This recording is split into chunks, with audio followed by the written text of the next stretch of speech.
नहीं है. मुझे नहीं चाहिए. Sir is making everyone cry. He doesn't want to cry. Family is actually a weakness also, and family is strength also. So whenever he mentions about family, I try to control myself a lot, but then I can't somehow, because it's both strength and weakness. Hello, Ansel sir. Hello, Jigna. Hello. Thank you so much for joining us on The Quint. So, what was it about this book that inspired you or that prompted you to direct Scoop? Two things. One is the character. I was fascinated by the character. I wanted to find out more. And I also felt that the story, while it was based in 2011, it resonates with our current times. Every one of us today is as vulnerable to a trial by media as Jigna was at that time. Absolutely. Jigna, when you came out on bail, was it a conscious decision कि आप journalism नहीं करेंगी?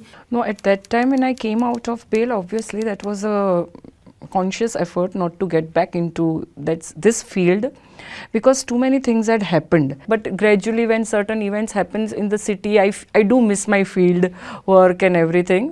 पर आपके पास कभी opportunities आई थी और आपने मना किया था कि No, ऐसा नहीं था. I never got any opportunity. One of my bail condition was that I'm not supposed to talk with media. So that actually made a lot of boundaries, you know. Say I can't approach them, they can't approach me. Though they tried a lot to approach me for an interview. But today if I look back, I think that the bail order was good in a way, that people never came to know much about me, what I am doing for last 10 years. and it gave you time to To heal myself, and whatever had happened, it had impacted not just me, it had impacted a lot of people around me, specifically my family and my son. All of us needed time together, and all of us needed to heal at a certain level. I always have a guilt. You know, I always tell my son that when you needed me the most, I was not there, physically also and emotionally also. But he has turned out to be a very strong kid. Many instances or many time there was, you know, suicidal thoughts, yes, used to come to, I used to think about it. But then I used to think, if I commit suicide, my son will be permanently labeled as a son of a murderer. So it was, for me, I had to struggle to prove that I am innocent. And what a fight you put up.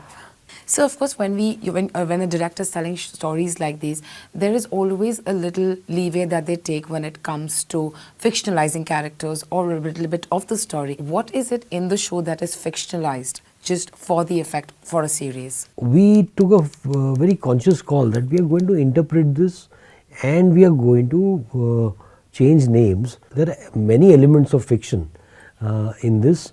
The idea is that the larger story, which is the reporter becoming the reported, that story comes across, the spirit of Jigna's journey.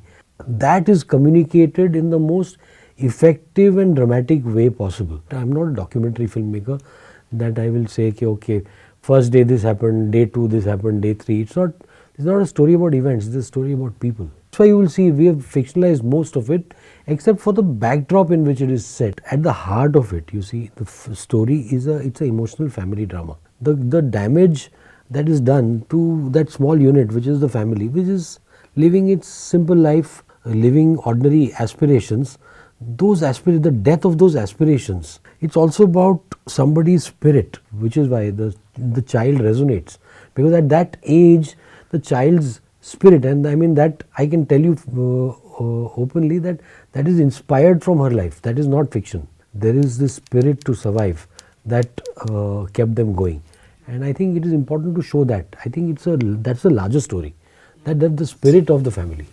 Yeah. Sorry, you want to take a minute, Jigna? We can take a minute. It's okay. It's okay. Family is actually a weakness also, and family is strength also. So whenever he mentions about family, I try to control myself a lot, but then I can't somehow. The family scenes, shooting them, all of us. I mean, there are scenes between her and the Nana. Yeah. After the scenes were over, after the shot, when I said cut, everybody there was crying on the set. Karishma, I had to. After the scene was over, I used to keep telling her, it's over, the scene is over, I've said cut. She would just break down, she would keep crying, she would go into the corner and just break down. Those 5 to 6 months that we shot, we actually lived that ordeal, we felt that ordeal. very, very strongly. It's very interesting what you said, that the core of the show actually is a family drama. All my work is that, Swati. All my work. Shahid was a family drama. Yes. Aligarh was also an emotional film. You have condemned him to a life of loneliness. You have deprived him of love, of companionship. Harshad Mehta's story was not about him taking 500 crores from State Bank of India. It was about him and his family. So unless I find that, I don't tell story. We were talking about family being your weakness and your strength. From living in the comfort of your family, your child, and all of a sudden you're behind bars living with accused. How was it for you to really be living those days there? Very difficult until my son came to meet me in jail, which was in a Christmas vacation, so almost 1 month after I was in jail. So that 25 to 28 days were like, I couldn't believe what was hurting and pinching me. Why do I deserve to be in this place? The way, it has been shown in the scoop that when you enter the jail, you are checked, strip checked. And that was, humiliation was that I am still not able to come out, and I still can see that constable sitting outside that room and what he must be thinking. And when I came out of them, he is just looking at me sarcastically. And वो एक अलग ही smile थी उसके face पे कि उसको पता था कि अंदर मेरे साथ क्या हुआ है. So certain things I can not forget. When I am on the other side of the law, while doing reporting, I must have written many things about jail, But when you are in the same place and you are seeing everybody and you are called by some nickname which meaning also you don't know. When I am entering the jail, somewhere from the corner, someone is shouting, एक नई चिनाल आई. You don't know what is meaning of चिनाल. हम बोलते हैं ना, अपने एक अस्तित्व पे ही क्वेश्चन आने लगा था मुझे कि what I have done, where I am, and what is future now. Everything was completely dark. So, if I had to ask you as a director and someone who is an Indian, what according to you is the definition of freedom of speech today when it comes to the media, when it comes to us? I think it is what the meaning remains the same. Our constitution gives us that unequivocal right to speech and expression. The fourth pillar is the upholder of those constitutional rights that we have, and unfortunately we ourselves have weakened our ability to recognize and to exercise those rights. To blame any other institution for our own collective individual collapse of values is, I feel, completely wrong. So you're of course somebody who's extremely vocal, when you have an opinion, whether it's on social media or whether it's through series and films. Does it ever worry you because of the society and the environment that we live in today, when you go out to tell stories that are true? It worries my friends. It worries my family. It doesn't worry me because I don't voice my opinions with malice. Ultimately, I believe that humanity prevails, and I'm not a politician. I'm not a social scientist. I'm not an activist. I'm a filmmaker, and I'm a storyteller. So through that, I just express my concerns about our times. It is a call for empathy, or whatever I ask for is a call for empathy, that if as human beings we are empathetic towards each other. In Scoop, for example, when you see the jail, the place, jail is supposed to be a place for reform, supposed to be a place for positive change, but the way our jails are, they make you worse than you are. Right. Would you like to add something, because I saw you being in agreement with him? Yes, I truly agree. What is society doing? Once you are out from jail, is society accepting you as you are? Is society giving you work? What are our contribution to reforming some person? I have seen in jail there were so many female, for them jail was second home and they were proud of it. They used to tell, आगे हम करें ही क्या, कोई रास्ता ही नहीं है, फुकट का खाना मिलता है जेल में. There were females who used to come to jail in their pregnancy, deliver in jail obviously in JJ hospital, free of charge, go back again. There were two female who came back during my 9-month stay, delivered in front of me, and again came back when I was going out and they were pregnant. So this is the state. अपने को मेरे को line में खड़े रह के खाना लेने को जेल में शर्म आती थी, but for them they used to tell me, दीदी फुकट का मिलता है ना. Everybody has a back story in their life, whether it's me, you, him, everybody. As a society we try to understand that back story. We don't. We judge. You know, there's a line in this show that really stayed with me amongst many others, which says, a strong woman is always a threat.